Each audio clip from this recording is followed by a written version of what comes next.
A very warm welcome everyone. Today in this class we are continuing the chapter Unit 2 Classification of Living Beings for class 10 under the subject Science and Technology. In previous class we studied about 5 kingdom system classification, and can you name the 5 kingdoms of this classification system in order? What is the first kingdom? Yes, it's Monera. The second kingdom? Protista. The third one? Fungi. Fourth one? Plantae. And the final one? Animalia. And in previous classes, we studied about plant kingdom in detail. We studied about the divisions of plant kingdom, the algae, the bryophytes and the tracheophytes. We also studied about the subdivision of the tracheophytes, which are pteridophytes, gymnosperms and angiosperm. And again, the angiosperm was divided into two different classes, two different subdivisions, that is monocotyledon and dicotyledon. Now, I want to ask you guys a question from plant kingdom so that I can see if you guys have understood what I've taught about plant kingdom in the previous classes. So, I want you guys to find out the correct and the incorrect arguments from the following. Now, we have 4 arguments. Now, the first argument is dicotyledons have fibrous root. Is this true? No, it's not true, because dicotyledon has taproot system. It has a central primary root which is thicker, and it gives rise to the secondary roots. Those secondary roots give rise to the thinner tertiary roots, and the tertiary root give rise to rootlets. That was the taproot system which is seen in the dicotyledons. But in the case of monocotyledons, what type of roots was there? Yes, it was fibrous root. All the roots aroused from the stem of from the base of the stem, and the roots were almost equal in sizes. So the monocotyledons have fibrous root, not the dicotyledons. So this is an incorrect argument. Now the second argument is monocotyledons have parallel venations in their leaves. Is this true? Yes, it's true, because we studied that the monocotyledons have elongated long leaves and they had parallel venations. That is, the veins in their leaves were parallel to each other. But in the case of dicotyledons, we studied that it had reticulate venation, that is, net-like venation. Now the third argument is the stem of the dicotyledon contains vascular tissues in the form of ring. Is this true? Yes, it's true, because monocotyledon have scattered vascular bundles in their stem, whereas the dicotyledon have vascular bundle in ring form. Now the final argument is about dicotyledons. So dicotyledons have hollow stem. Is this correct? No, it's incorrect, because we studied the monocotyledons have hollow stem, and we also saw the picture of a bamboo stem. It is the monocotyledons that have hollow stem, but the dicotyledons have thick, strong, woody stems. Now, in this class, we will start studying about a new kingdom, that is the animal kingdom. Now, in kingdom Animalia, the animals are either vertebrates or invertebrates. The one that has vertebral columns are the vertebrates, and the one that does not have a vertebral column are the invertebrates. Now, the invertebrates are divided into 8 different phylums, and the vertebrate group are placed inside the phylum Chordata, so making a total of 9 different phylums under the animal kingdom. So the 9 different phylums of the animal kingdom must be studied in order, because it represents the evolution over the time. So you can remember this order by a mnemonics that I have shown here.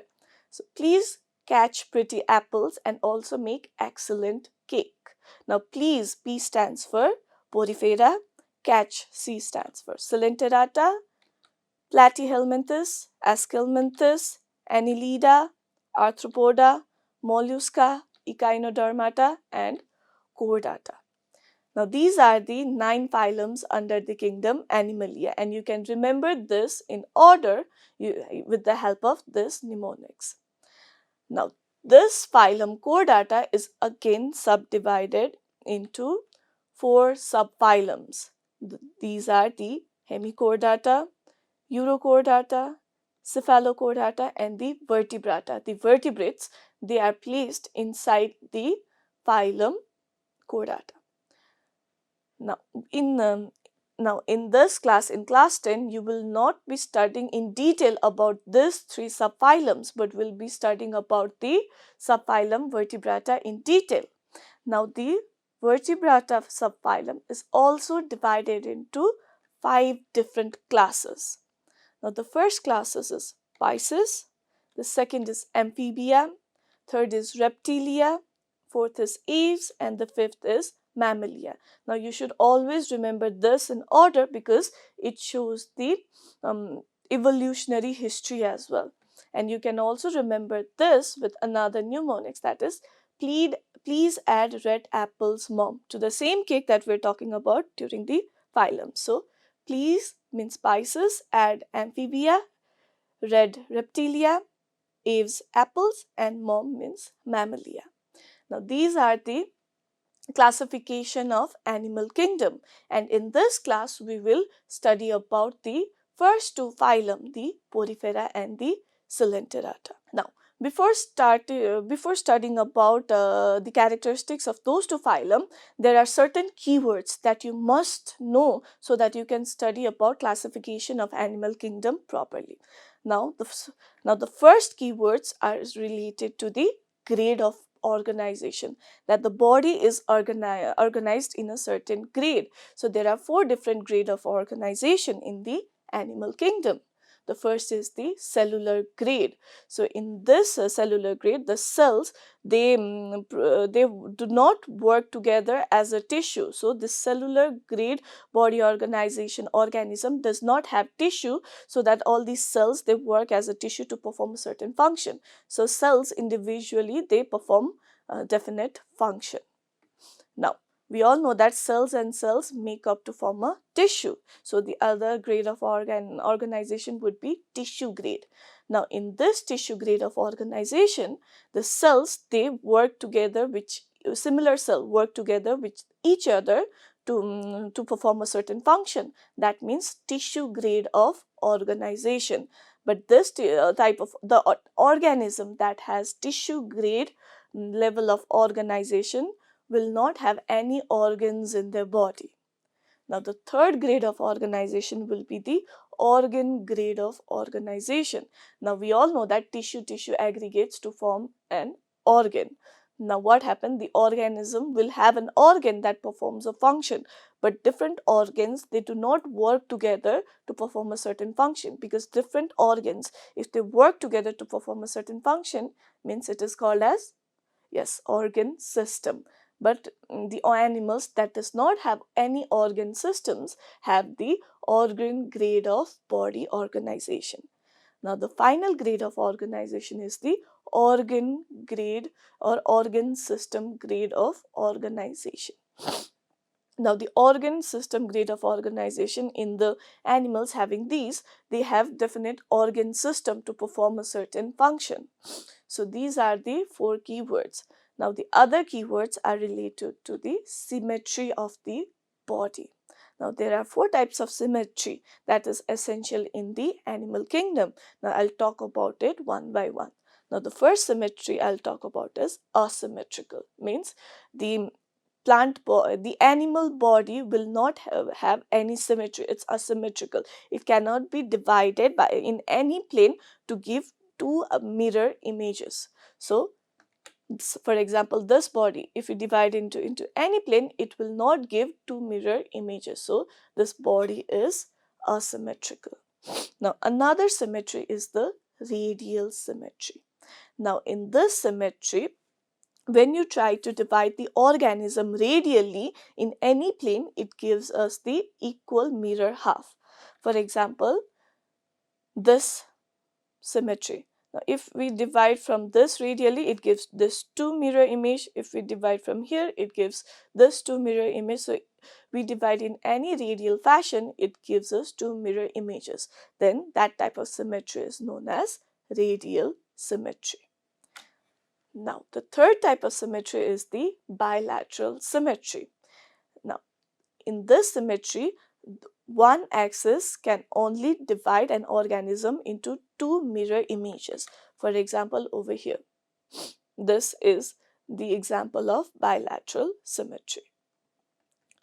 Now, another final example is biradial symmetry. This is the another type of symmetry present in the animal kingdom. Now, in biradial symmetry, it is the mixture of bilateral symmetry and radial symmetry. You can divide an organism radially, but only by 2 planes. So, this plane and this plane. Bi means 2 radial symmetry. So, only 2 radially symmetrical line can divide the organism into 2 mirror images. So, that is known as biradial symmetry. Now, we studied about different type of symmetry. So, I want to check that if you guys have understood or not. So, I'll show you some organism and I want you guys to guess what the symmetry of that organism is. So, the first organism is starfish. So, what is the symmetry of this organism? Okay, you can see that you can divide it like this. You can again divide it like this. You can divide it this way, this way, this way. In any way you divide it, you get 2 identical mirror images. So, the symmetry is, yes, it's radial symmetry. Now, I have another organism, that is earthworm. Now, this earthworm is crooked, so you cannot make it symmetrical. So, I'll show you guys over here.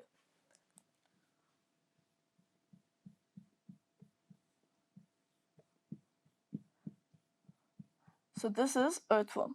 Now, how can you divide this organism into 2 mirror images? Yes, like this. So, a single line will divide this organism into 2 mirror images. So, the symmetry of this organism is, yes, it's bilateral symmetry. So, the earthworm has bilateral symmetry. Now, another example, this might be a little confusing. So, we have an octopus. So, what is the symmetry of octopus? No, it's not radial symmetry, but it's bilateral symmetry because the tentacles have radial symmetry in octopus, but if we also include the head, then you have eyes there as well and certain external organs, whatever it has. So, if we try to divide it in other radial fashion, then it will not give perfect mirror images. So, the symmetry of the entire octopus body is bilateral, but only the tentacles have radial symmetry. Now, another example, that is this insect. So, what is the symmetry of this insect? Yes, it is bilateral symmetry. Now, we have this organism. So, what is the symmetry of this organism? You cannot divide this organism in any way to give 2 mirror images. So, this organism is asymmetrical. Now, I have another organism, the sea anemone. So, what is the symmetry of this organism? Yes, it's radial because you can divide it in this way to give 2 mirror images, or this way to give 2 mirror images, or any radial fashion. So, this is a radial symmetry. Now, we have a deer. So, what is the symmetry of this organism? Yes, it's bilateral symmetry because when you divide it like this in this way, then it will give 2 identical mirror images, the left side and the right side. So, this is the bilateral symmetry. Now, let us study about other keywords related to the embryonic germinal layers.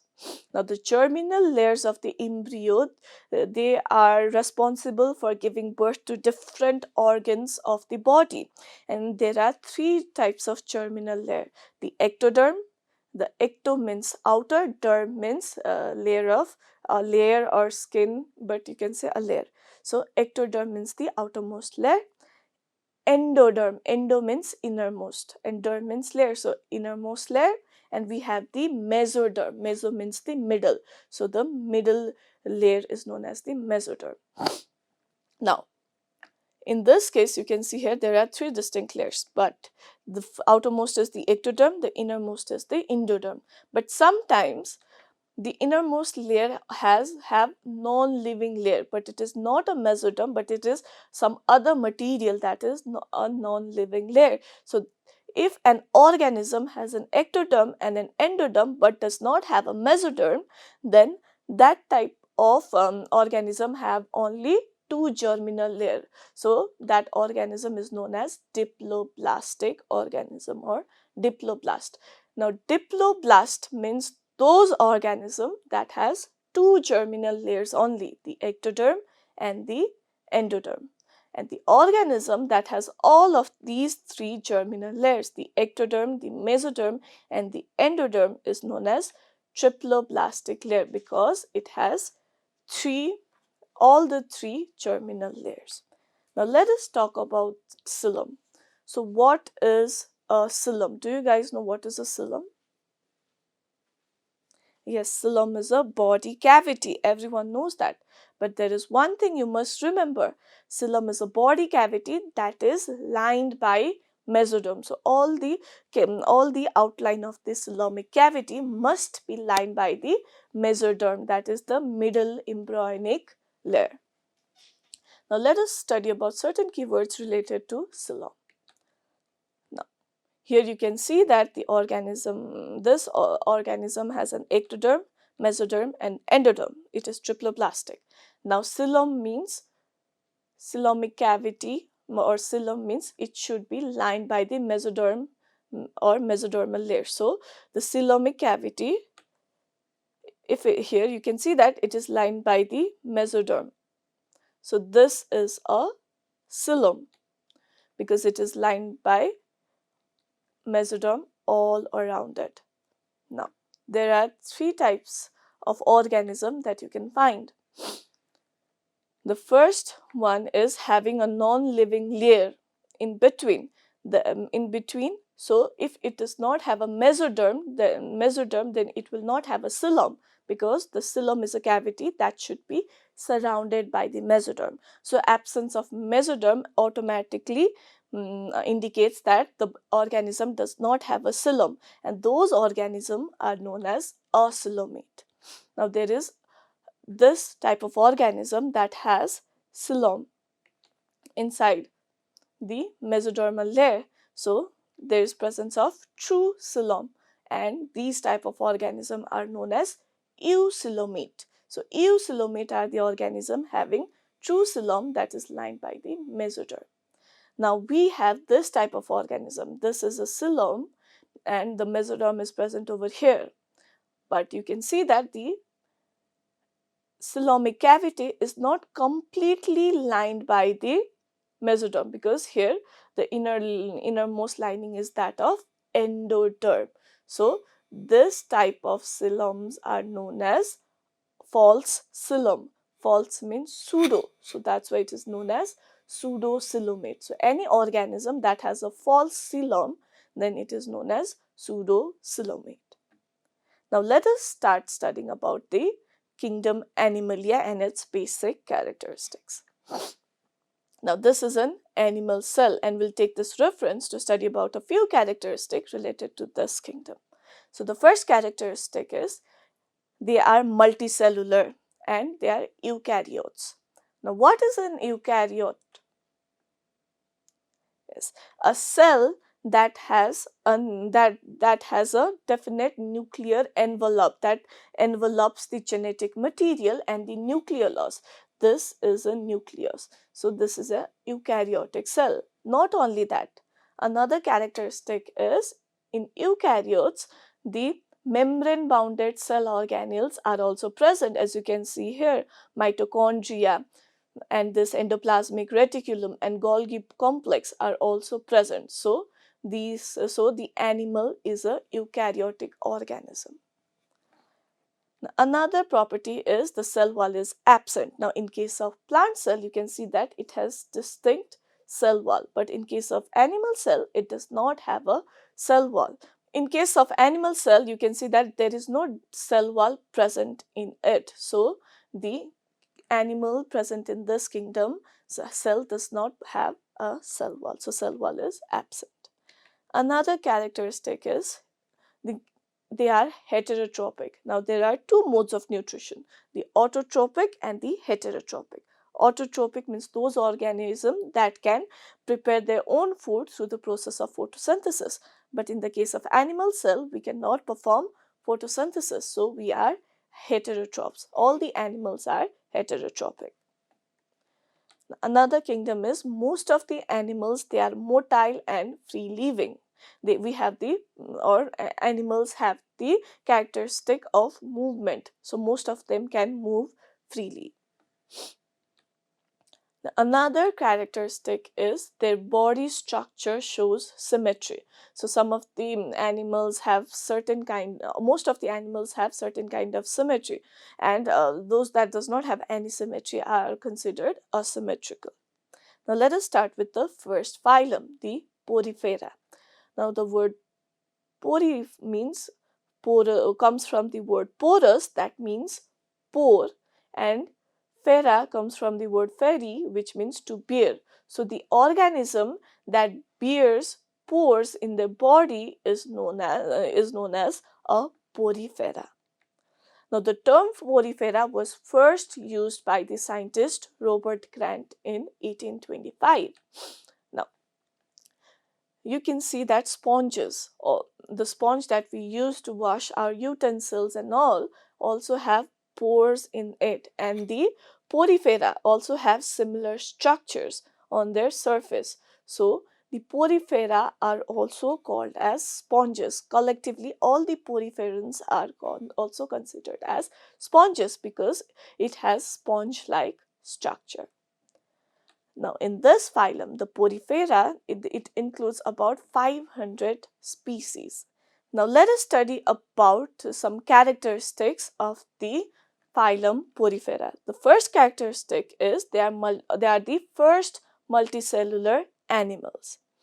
Now, they have cellular grade of body organization. I've already taught you this word. It means that they do not have any tissues. The cells, they work independently to perform certain function. Now, another characteristic is they are diploblastic, and I've already mentioned what is a diploblastic animal. Yes, it is an animal that only has two germ layers, the ectoderm and the endoderm, but does not have a mesoderm. So they are diploblastic animal.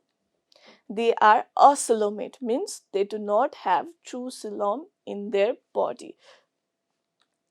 Now, the symmetry of this phylum is most of them are asymmetrical and few of the poriferans have bilateral symmetry. Now, most of the porifera are marine and only few are freshwater. So, do you guys know the difference between marine and freshwater? I've mentioned this in previous class as well. Yes. Freshwater are those water sources that have low salt concentration, that is less than 1%, whereas the marine water sources are those water sources that has salt concentration in higher range, that is much more than in fresh waters, about 35 parts per thousand. So if the water has high amount of salt, it is marine. If it has less amount of salt, then it is freshwater. So the poriferans, they are mostly marine and only few of them are freshwater. Now the adult porifera are sessile as they are attached to the substratum. Now this layer, you can see that this porifera is attached to this part, and this is known as the substratum. So the adults, they are sedentary, that is they are attached to the substratum, but the young ones, they are usually motile, so that they can travel to different places and they can they can grow at that places, and when they become adult they attach to a substratum and they stay there. So the adults are sessile as they are attached to the substratum.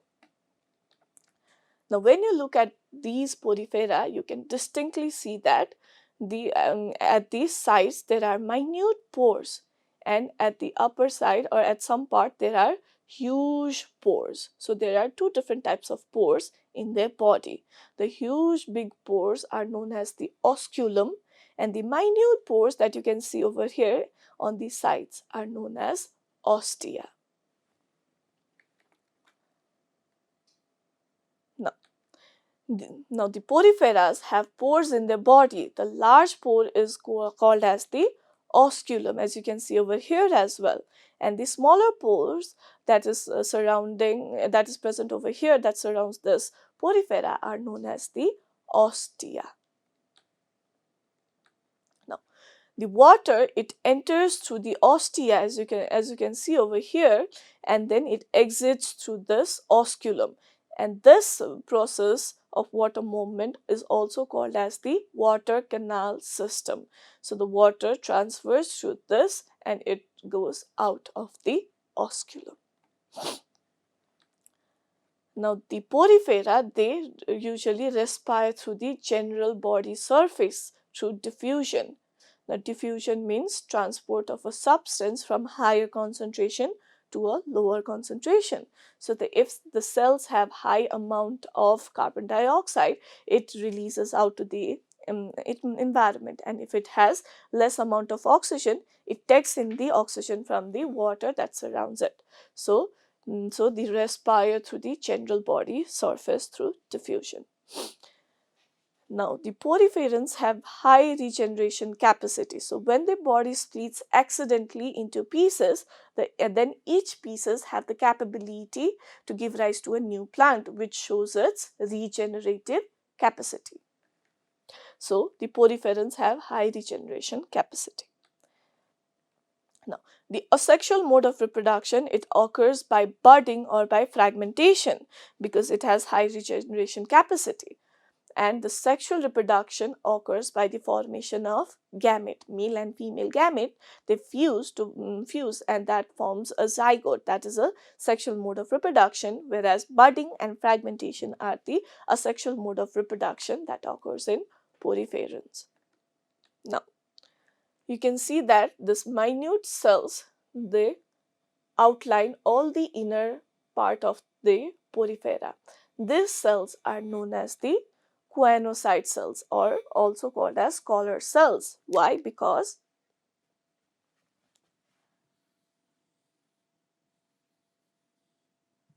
it has this type of structure, and now this looks like a collar. This cell has a collar, so it is also known as collar cell, and this is a flagella.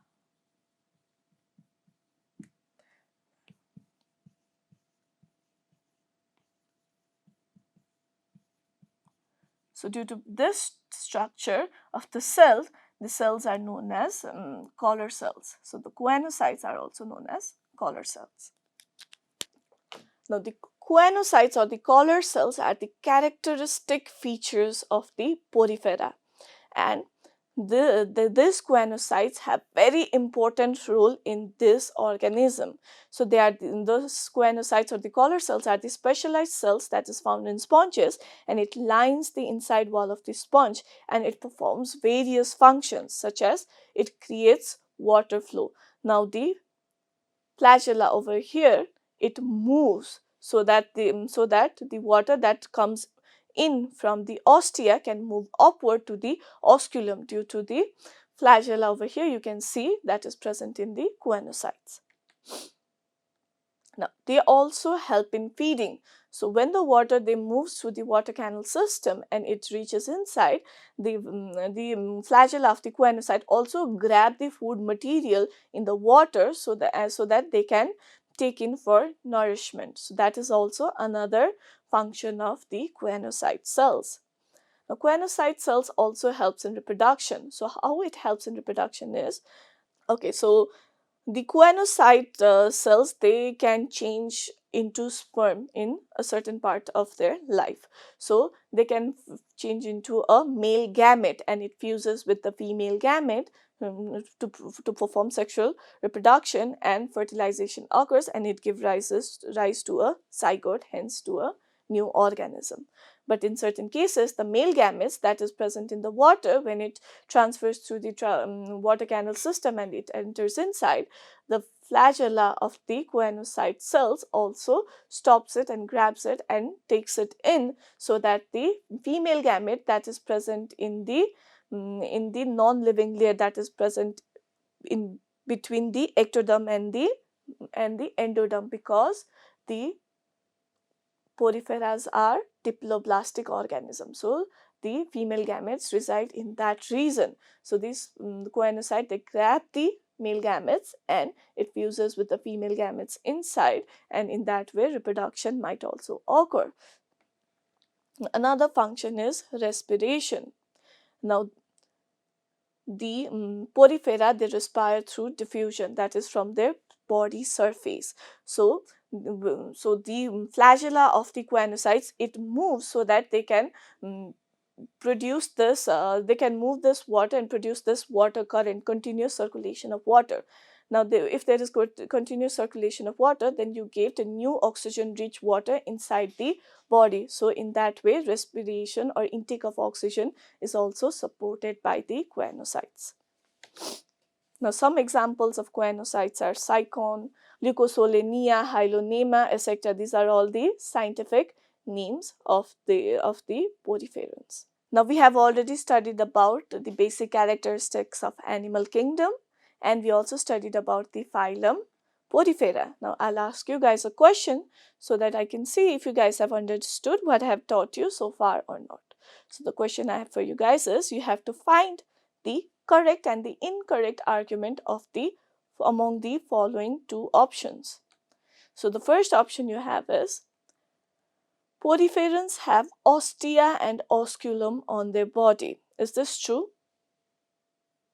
Yes, it's true, because it contains osculum, that is the large pore, and the ostia, that is minute pores all over the body. So poriferans have ostia and osculum on their body. So another argument is, poriferans have special stinging cells which is used to paralyze the prey.